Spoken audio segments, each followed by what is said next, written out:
Assalamualaikum warahmatullahi wabarakatuh. Selamat datang di channel As by Story. Jangan lupa like, komen dan subscribe serta aktifkan lonceng notifikasi agar tidak ketinggalan cerita menarik lainnya. Sekarang mari kita mulai ceritanya. Raka, sampai kapan kamu mau jadi perabot kosong di rumah ini? Suara Bu Marni membelah pagi desa seperti sirine ambulans. Burung-burung di pohon pun beterbangan panik, ayam tetangga ikut lari tunggang langgang. Hanya satu orang yang tetap duduk santai di teras rumah dengan segelas teh manis, Raka Prasetyo, kepala desa yang konon katanya paling disiplin sekecamatan, tapi sampai umur 35 tahun belum pernah sekalipun membawa pulang calon menantu. "Ibu, saya ini lagi sibuk, Bu," sahut Raka lemas. "Tadi malam baru rapat irigasi sampai larut. Hari ini mau survei jalan desa yang rusak." Bu Marni sudah berdiri di depannya dengan tangan di pinggang, tatapannya tajam seperti mau menilang anak sendiri. "Kamu pikir warga desa itu nunggu kamu beresin jalan? Mereka tuh nunggu kapan kamu bawa istri." Raka menghela napas panjang. "Ibu, jodoh itu urusan Tuhan. Saya juga pengen punya istri, tapi belum ketemu yang cocok." "Ah, cocok. Kamu tuh kaku, Rak. Makanya perempuan-perempuan pada kabur. Mana ada perempuan betah sama tiang listrik kayak kamu." Raka terbatuk keras, nyaris menyemburkan tehnya. "Tiang listrik apaan, Bu? Saya kan cuma disiplin. Kamu itu mirip tiang listrik. Berdiri sendiri, dingin, dan bikin takut orang deketin." "Ibu, jangan gitu, Bu. Saya tuh cuma belum nemu yang klik." "Ya udah, makanya ibu cariin." Bu Marni langsung duduk dengan senyum licik. "Namanya Laras Ayu Ningtyas. Anak Pak RW. Baru pulang dari kota, kerja di sini sebagai bidan." Raka memutar matanya. "Bidan? Wah, bagus itu. Usianya berapa, Bu?" Bu Marni pura-pura batuk. 22. Raka langsung kaget, nyaris menumpahkan teh. 22. "Lah, saya 35, Bu." "Bagus, kan? Kamu butuh istri yang muda, biar rumahmu rame. Biar kamu yang dewasa, dia yang ceria. Lagian, kamu tuh udah tua, Rak. Nanti keburu jadi fosil." Raka mengusap wajahnya frustasi. "Bu, usia kita kayak bapak dan anak. Gak takut orang ngomongin." Bu Marni malah nyengir. "Biarin aja. Yang penting kamu nikah dulu." Tanpa persetujuan Raka, Bu Marni langsung mengatur pertemuan keluarga. Raka tidak sempat kabur. Tahu-tahu, hari Minggu pagi, di ruang tamu sudah duduk keluarga Pak RW dan seorang gadis muda yang sedang sibuk memainkan jemarinya di atas layar ponsel. Gadis itu menatap Raka sebentar, lalu tersenyum iseng. "Jadi ini ya, Pak Kepala Desa yang katanya kaku kayak tiang listrik." Raka langsung batuk. "Siapa bilang saya kaku? Saya cuma, saya disiplin." "Ah, iya, Pak suami tua." Saya bukan suami kamu, dan saya nggak tua." "Ya, kan calon Pak suami tua," sahut Laras santai. Dia duduk sambil mengayun-ayunkan kakinya, seperti tidak merasa terintimidasi dengan perbedaan usia mereka. Raka sudah mau protes, tapi ibunya keduluan. "Rak, udah jangan banyak alasan. Laras setuju kok dijodohkan sama kamu." Raka menoleh ke Laras, serius. "Kamu kenapa mau dijodohkan? Kan kamu masih muda, bisa cari yang sebaya." Laras tersenyum, kali ini lebih tenang. "Karena saya butuh alasan buat tetap tinggal di desa ini, dan saya butuh seseorang yang saya hormati, bukan cuma saya sukai." Raka terdiam. Hatinya tiba-tiba seperti tersenggol sesuatu. "Tapi jangan salah paham ya, Pak suami tua," lanjut Laras dengan senyum jahil. "Saya belum tentu suka sama Bapak. Kita jalanin aja dulu. Siapa tahu nanti saya malah beneran suka." Raka ingin membantah, tapi suara ibunya sudah memotong. "Bagus, berarti minggu depan lamaran, bulan depan nikah." Minggu depan. Bulan depan. Bu, saya belum siap mental. Protes Raka panik. Siap nggak siap, kamu mau jadi kepala desa seumur hidup atau kepala keluarga juga? Bentak Bu Marni dengan tatapan mautnya. Raka menelan ludah. Dia menatap Laras yang malah melambai pelan, senyum geli masih menempel di wajahnya. Siap ya, Pak suami tua. Bisik Laras sambil berdiri. Raka menatap punggung Laras yang menjauh, sementara di dalam hatinya, sebuah perasaan aneh mulai muncul. Mungkin dia tidak keberatan dengan sebutan itu. Raka masih berharap semua ini hanya mimpi buruk. Sayangnya, hari demi hari justru semakin nyata. Dalam sekejap, seluruh desa heboh. Berita tentang Pak Kades yang akhirnya menikah menyebar lebih cepat daripada pengumuman dana bantuan. Ibu-ibu desa, tukang ojek, bahkan tukang bakso langganannya mendadak jadi pendukung garis keras. Semua berlomba-lomba membicarakan hal yang sama, Pak Kades bakal nikah dengan bidan baru yang usianya seperti keponakannya sendiri. Pak Kades, akhirnya ya, Pak, insya Allah dapat penerus. Celetuk Pak Joko, si tukang ojek, sambil menyeringai lebar. Kalau bisa, 5 anak, Pak, biar rame. Raka cuma bisa tersenyum hambar sambil mengendarai motornya menuju balai desa. Di belakangnya, suara obrolan warga semakin seru, seolah seluruh kampung ikut sibuk mengatur masa depannya. Acara lamaran berlangsung sederhana, hanya dihadiri keluarga inti. Tapi yang bikin Raka makin kaget, Laras tampak santai, seperti sudah siap dari awal. Hari nikahnya gimana? Mau tunggu 6 bulan atau langsung bulan depan? Tanya Bu Marni sambil menyeruput es teh manis. Raka buru-buru menjawab, 6 bulan, Bu. Biar saya bisa. Bulan depan. Potong Bu Marni dengan senyum mautnya. Raka terdiam. Napasnya tertahan. Matanya melirik Laras, berharap gadis itu juga akan protes. Tapi, Laras justru mengangguk santai sambil memotong kue. Bulan depan. Boleh, saya juga nggak suka nunggu lama. Biar cepet ganti status. Raka nyaris jatuh dari kursinya. Laras, kamu yakin? Maksudku, kamu nggak masalah, kita beda usia segini jauhnya. Laras mengunyah kue pelan, lalu menatap Raka sambil bersandar. Pak suami tua, umur itu cuma angka. Yang penting kita klik, dan kalau nggak klik, ya, minimal saya punya suami yang keren jadi kepala desa.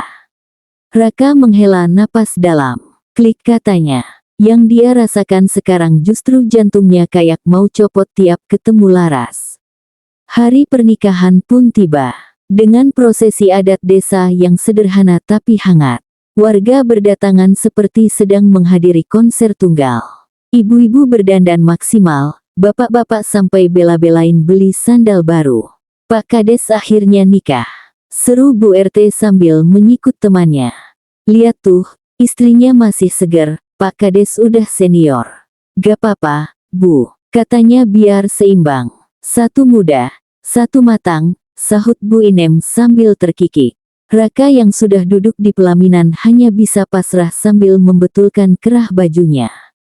Sementara Laras duduk di sampingnya dengan wajah sumringah, sesekali melambaikan tangan pada warga. Pak suami tua, kok tegang banget sih? Bisik Laras sambil menahan tawa. Ini acara penting, wajar kalau saya tegang. Tapi jangan lupa senyum ya, Pak suami tua. Warga pada ngeliatin. Raka mencoba tersenyum, tapi hasilnya malah mirip orang kram bibir. Setelah prosesi selesai, foto-foto di pelaminan menjadi ajang lelucon bersama. Ada yang iseng menyuruh Raka memeluk Laras di depan semua orang. Ada yang menggoda, Pak Kades, jangan sampai kalah sama anak muda ya. Raka hanya bisa tersenyum kaku. Di sisi lain, Laras tampak menikmati semua ini. Seolah dia sengaja ingin membuat Raka grogi sepanjang waktu.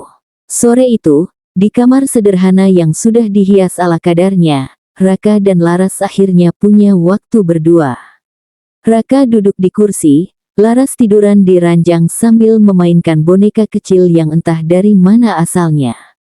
Pak suami tua, serius ya, saya itu nggak keberatan dengan pernikahan ini. Raka menatap Laras, mencoba membaca kesungguhan di matanya. Tapi kenapa? Kamu kan masih muda, masih bisa punya banyak pilihan. Laras tersenyum kecil, kali ini tanpa iseng. Mungkin karena saya sudah terlalu capek memilih. Kadang hidup itu lucu. Orang yang saya pikir tepat ternyata ninggalin. Yang saya nggak duga malah jadi suami saya sekarang. Raka terdiam. Kata-kata Laras menamparkan hatinya. Saya nggak janji akan jadi suami sempurna ya, Laras. Saya juga kaku, kadang bingung harus ngapain. Ya udah, belajar aja. Nanti saya ajarin. Laras tersenyum, lalu menatap Raka dengan iseng. Tapi jangan salah paham dulu ya. Saya nikahin bapak bukan berarti saya langsung suka. Memang iya. Raka sedikit kecewa. Iya, saya belum suka. Tapi saya nggak menutup kemungkinan, mungkin suatu hari saya bakal suka beneran. Raka menggaruk kepala yang tidak gatal. Kalau gitu saya akan usahakan biar kamu suka. Laras mengangguk puas. Sip, tapi mulai sekarang, saya panggil kamu apa ya? Ya panggil Raka aja. Nggak seru. Saya tetap panggil Pak suami tua aja deh. Laras. Raka mendesah pasrah. Iya, Pak suami tua. Raka menatap istrinya yang mulai tiduran sambil nyengir. Mungkin, menikahi gadis ini adalah keputusan paling spontan dalam hidupnya. Tapi entah kenapa, perlahan keputusan itu mulai terasa tidak seburuk yang ia bayangkan. Suatu sore, ketika Raka pulang dari balai desa dengan wajah letih, ia menemukan rumahnya sudah berantakan. Bukan karena maling, tapi karena Laras sedang sibuk memindahkan perabotan seenaknya. Laras, kamu ngapain? Kok lemari pindah ke sini? Aku bosen, Pak suami tua. Rumahnya terasa terlalu kaku, sama kayak orangnya. Laras tersenyum sambil menggeser meja kecil dengan kaki. Biar suasananya lebih hidup. Laras, itu kan susunan favoritku. Aku udah terbiasa begitu. Nah, justru itu masalahnya. Kamu kebiasaan hidup kayak kalender, statis. Sekali-sekali diacak-acak dikit, biar ada seninya. Raka memijat tengkuknya yang terasa kaku betulan. Sepertinya hidupnya memang tidak akan pernah tenang sejak menikahi gadis jahil ini. Tolong, jangan geser lemari buku. Aku udah susun berdasarkan warna punggung bukunya. Serius. Kamu nyusun buku kayak pelangi gitu. Wah, fix, Pak suami tua ini emang unik. Jangan diacak, Laras. Laras tiba-tiba mendekat, wajahnya hampir menempel di wajah Raka. Kalau aku acak, Bapak mau apa? Jantung Raka langsung berdebar, telinganya panas. Aku bakal. Bakalan sayang sama aku, ya. Laras menggoda sambil nyengir. Raka langsung berdiri dan pura-pura merapikan jaket. Aku mau mandi dulu. Laras tertawa puas. Ih, Pak suami tua gampang grogi, ya. Lucu. Hari-hari berikutnya, Laras semakin menjadi-jadi. Mulai dari sembunyiin sandal Raka, mindahin tempat garam ke dalam toples gula, sampai menempelkan kertas bertuliskan Pak suami tua paling ganteng di pintu rumah mereka. Warga yang lewat jadi makin sering menggoda. Pak Kades, tambah ganteng ya abis punya istri muda. Pak Kades, jangan sampai kalah romantis sama anak-anak muda sekarang. Raka cuma bisa membalas dengan senyum kaku, sambil di dalam hati mengeluh kenapa hidupku berubah jadi seperti ini, ya. Tapi entah mengapa, setiap kali Laras memanggilnya dengan julukan itu, Pak suami tua. Hatinya malah terasa hangat. Ada sesuatu yang perlahan-lahan berubah dalam dirinya. Mungkin, ia mulai menikmati peran barunya sebagai suami, meski kadang masih kikuk dan mudah digoda. Suatu malam, saat mereka duduk berdua di teras, Laras tiba-tiba berkata, Pak suami tua. Raka menoleh pelan. Iya, Kalau suatu hari aku beneran jatuh cinta sama kamu, kamu mau nggak jadi suami yang romantis? Raka menatap Laras lama, lalu mengangguk pelan. Aku akan belajar. Laras tersenyum. Janji, ya, janji. Untuk pertama kalinya, Laras tidak lagi menggoda. Ia menatap bintang di langit, sementara Raka menatap Laras dengan senyuman kecil. Perjalanan mereka baru saja dimulai. Dan sepertinya, hati mereka juga mulai belajar mengenal arti cinta yang sesungguhnya. Menjadi suami ternyata tidak semudah yang Raka bayangkan. Setiap pagi, ia harus menghadapi ritual baru. Diserbu pertanyaan istri, digoda, dan tentu saja diuji kesabaran. Pak suami tua, hari ini kamu sayang aku berapa persen? Laras duduk di meja makan sambil memainkan sendok, ekspresinya serius seolah ini soal ujian nasional. Raka yang baru duduk dengan teh manis di tangan langsung terdiam. Persenan. Aku, ya sayang aja. Jawabnya harus pakai angka. Laras, ini bukan pelajaran matematika. Tapi aku butuh angkanya. Raka menghela napas dalam, menyerah. Oke, 70%. Laras memonyongkan bibir. Kok enggak 100? Karena sisanya 30% buat nahan kesabaranku sama kelakuan kamu yang jahil. Laras langsung meletakkan sendok dengan keras. Pak suami tua pelit rasa. Aku realistis, Laras. Ya udah, nanti aku bikin kamu 100% suka sama aku. Seru Laras sambil berdiri penuh semangat. Sejak itu, Laras makin gencar, menguji Raka setiap hari. Pagi-pagi, Raka menemukan sabunnya diganti dengan sabun aroma stroberi milik Laras.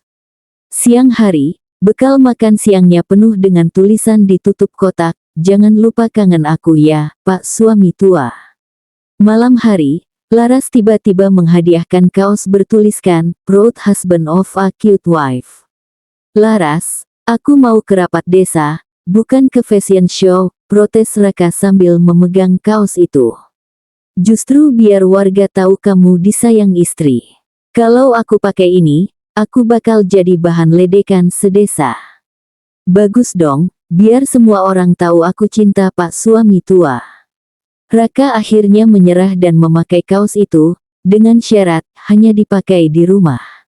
Tapi entah bagaimana, foto dirinya memakai kaos itu tiba-tiba tersebar ke grup WhatsApp desa. Pak Kades, bajunya lucu ya. Nanti saya juga mau bikin kaos pasangan buat saya dan istri saya. Celetuk Pak Joko di balai desa. Raka memijat kening, pasrah.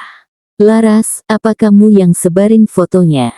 Laras cuma tersenyum penuh kemenangan di rumah.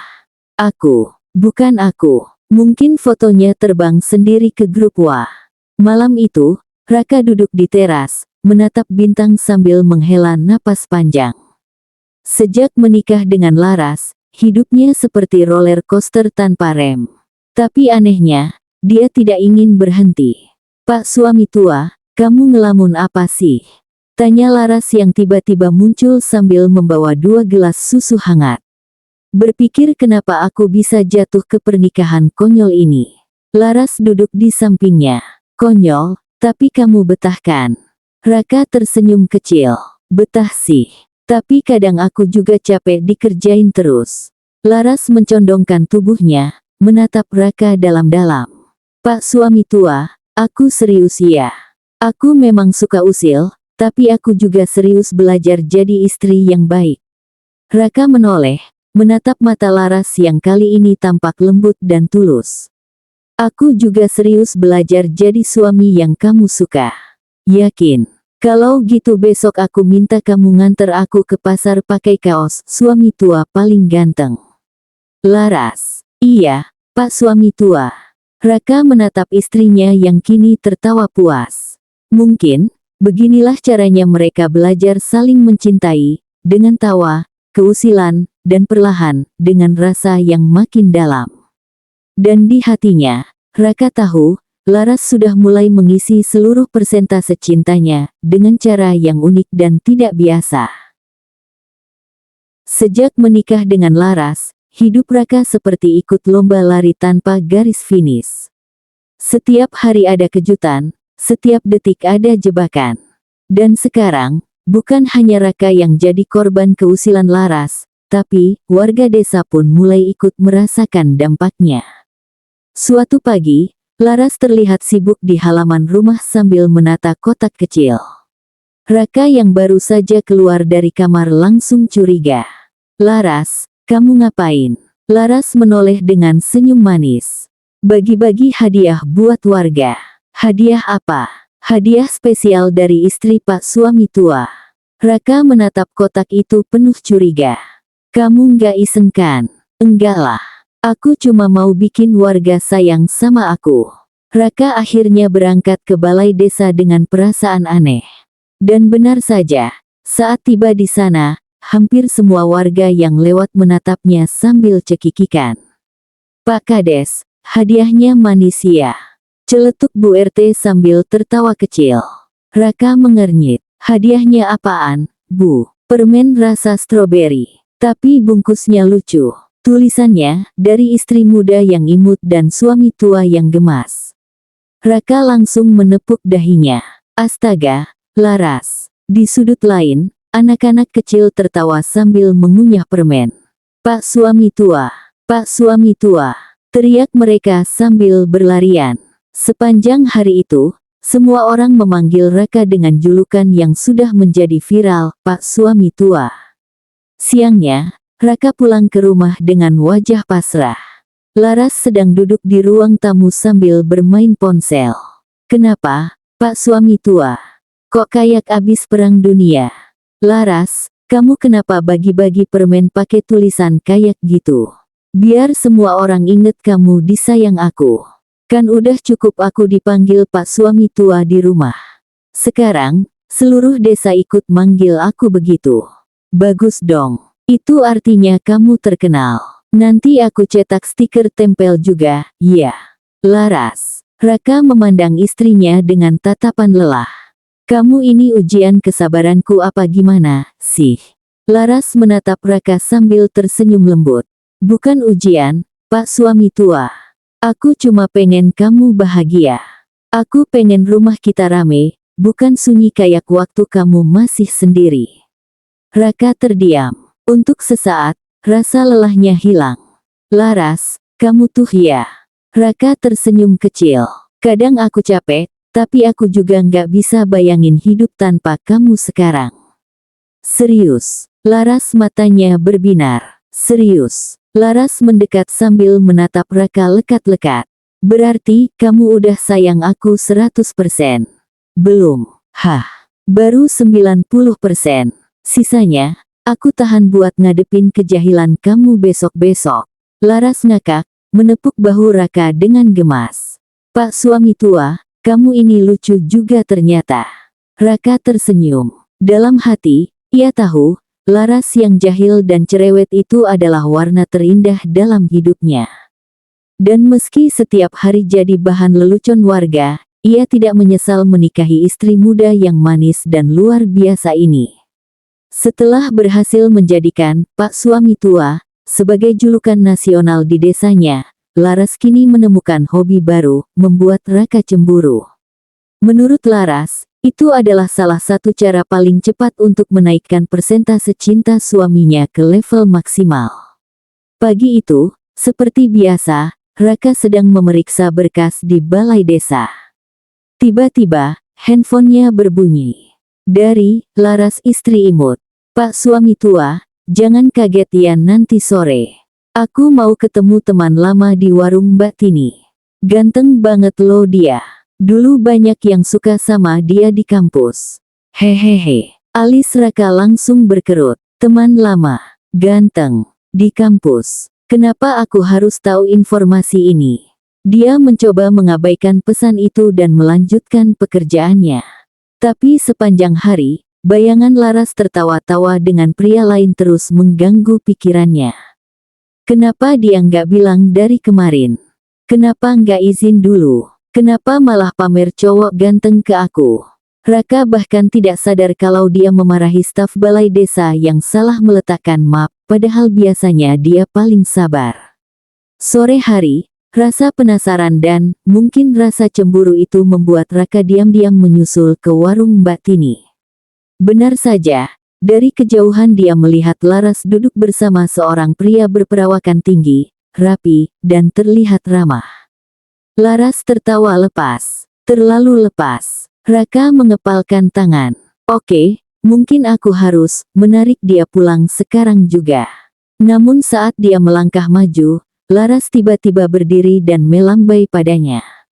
Pak suami tua, sini, kenalin, ini teman kampus aku, namanya Rian. Rian tersenyum ramah dan mengulurkan tangan. Oh, ini suami kamu yang sering kamu ceritain.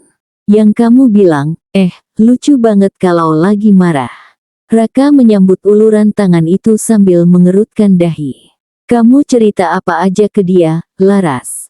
Laras nyengir puas. Cerita betapa aku beruntung dapat suami kayak kamu.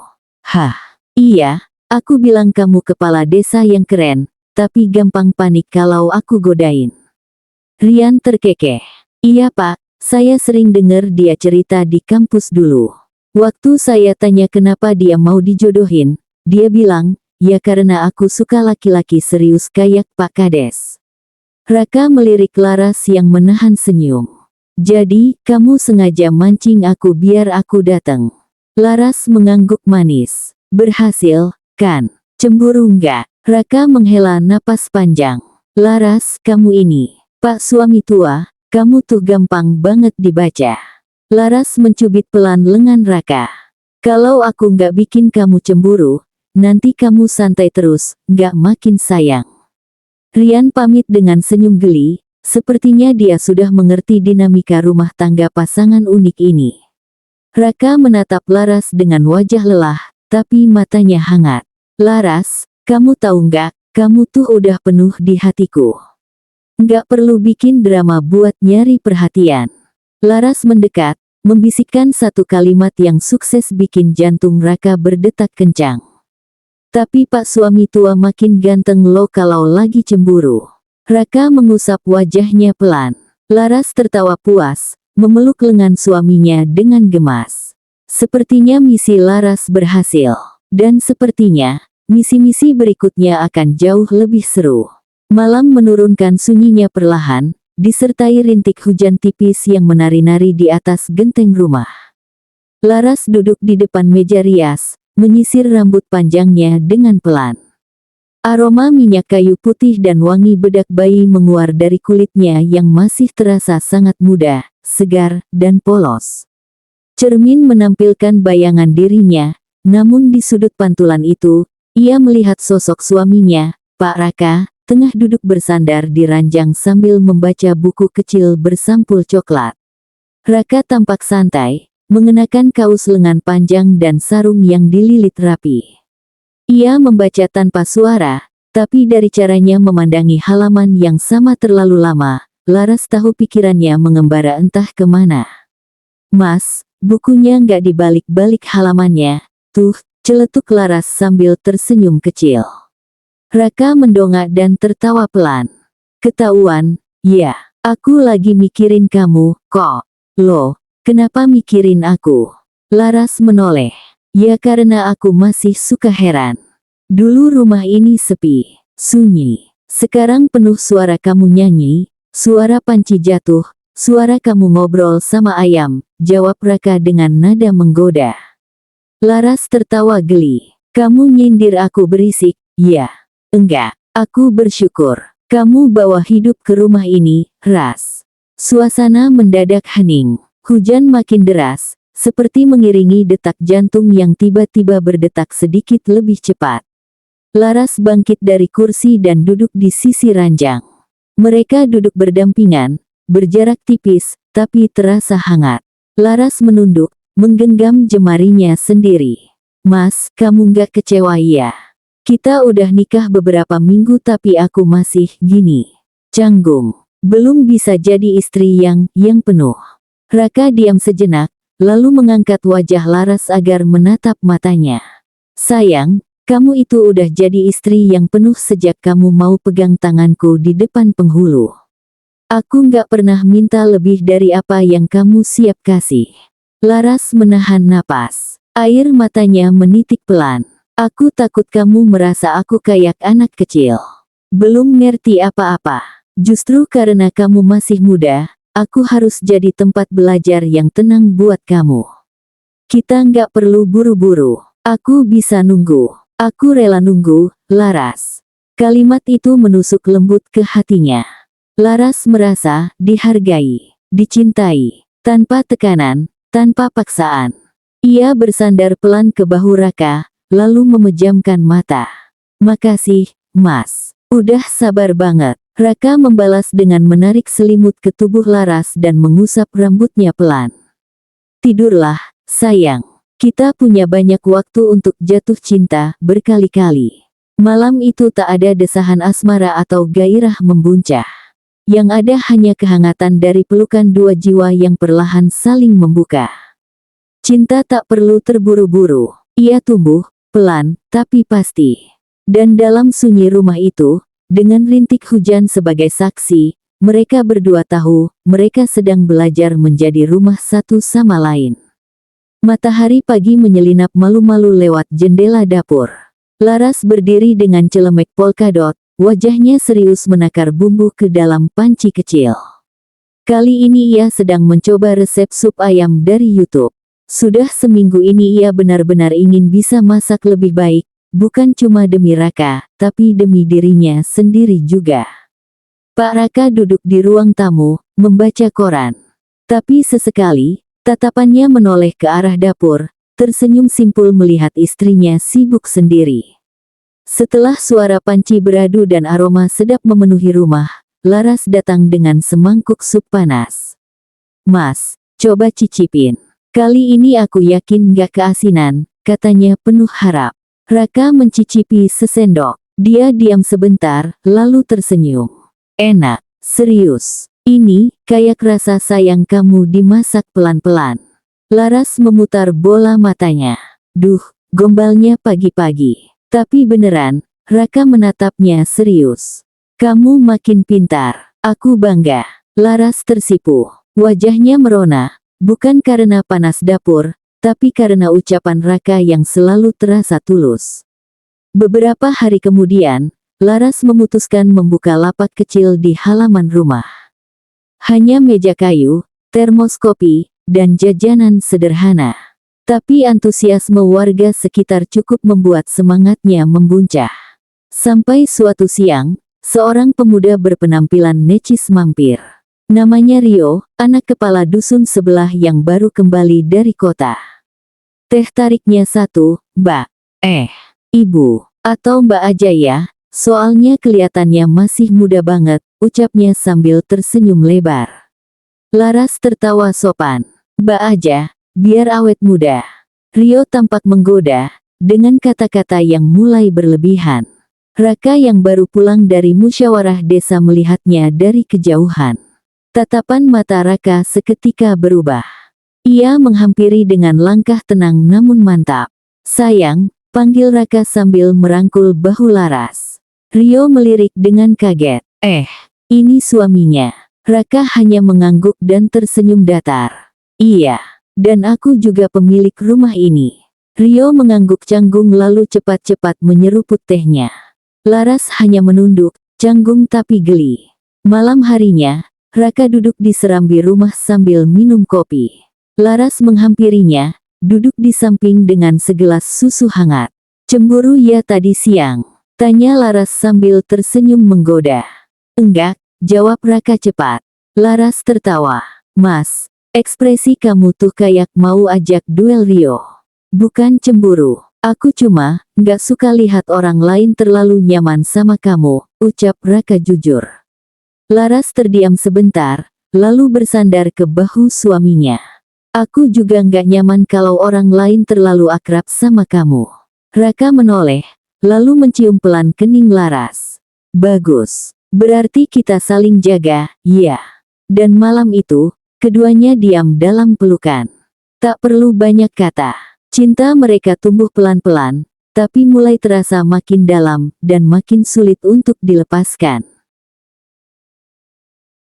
Bersambung.